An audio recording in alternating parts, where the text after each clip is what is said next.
Hello everyone, this is Silvio. I'm a Business Central developer, and in my channel you're going to find tips and tricks on AL development. Please subscribe, like and comment if you would like to see various topics on AL development. I am planning to cover in this video how AL compiler translates report extensions into SQL statements. In my previous video, I covered how the page extensions are translated into SQL statements. In this video, we're going to look at how the AL compiler interprets report extensions. So in the previous video, what we did, I added a field in the customer table. This was called the UID. It was a text field. We exposed it on the customer card, and from there, when we debugged, we saw the statement, the SQL statement that looked something similar to this. In this video, we're going to look at report extensions, and I already have the SQL statement, but let's see it in actually running. I'm going to build.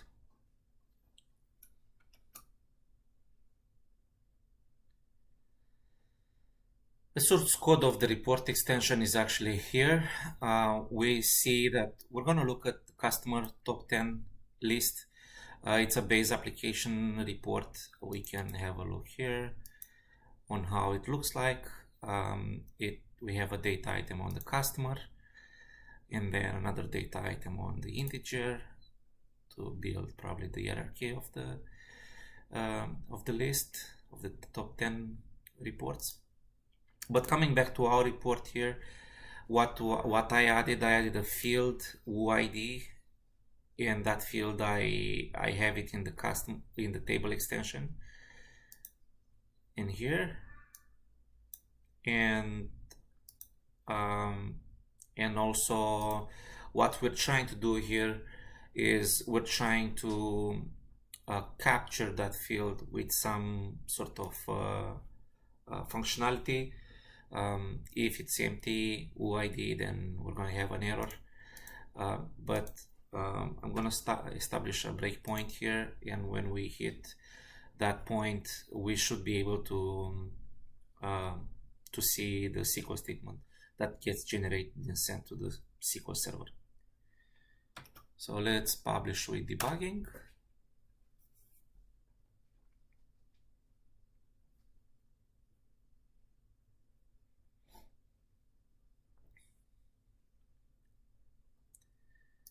So Business Central is up and running. Let's try to locate the report. Customer top 10 list. And as soon as we start execution, the debugger is hit, the breakpoint is hit. And if I have already the run and debug blade.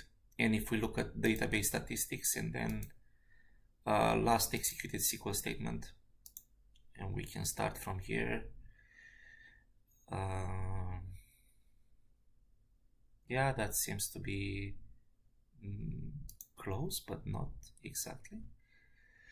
I think this is the one because I see the table is 18, which is the customer table.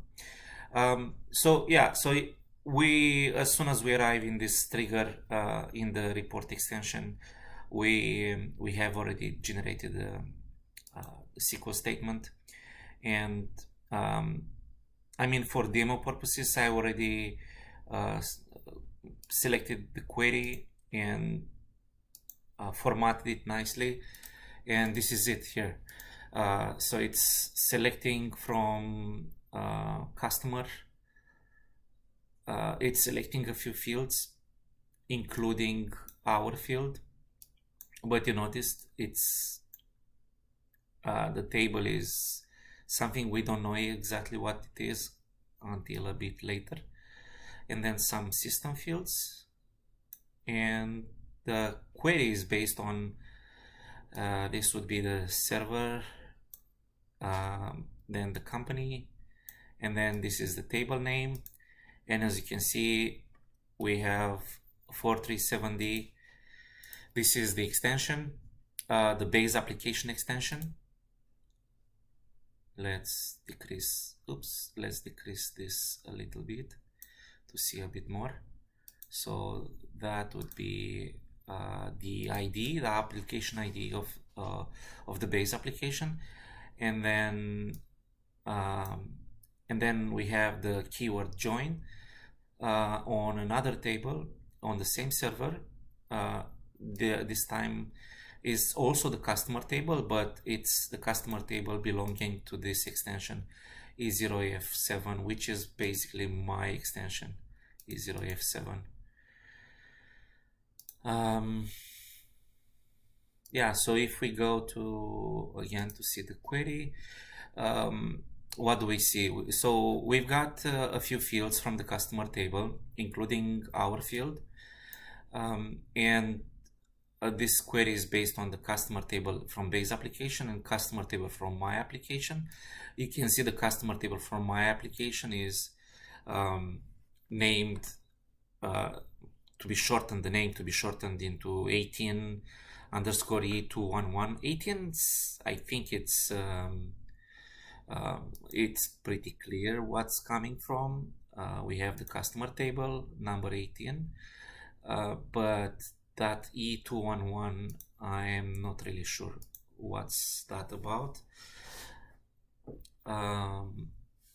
And those two tables, so the base application customer table and my extension customer table, are joined on the primary key being the customer number.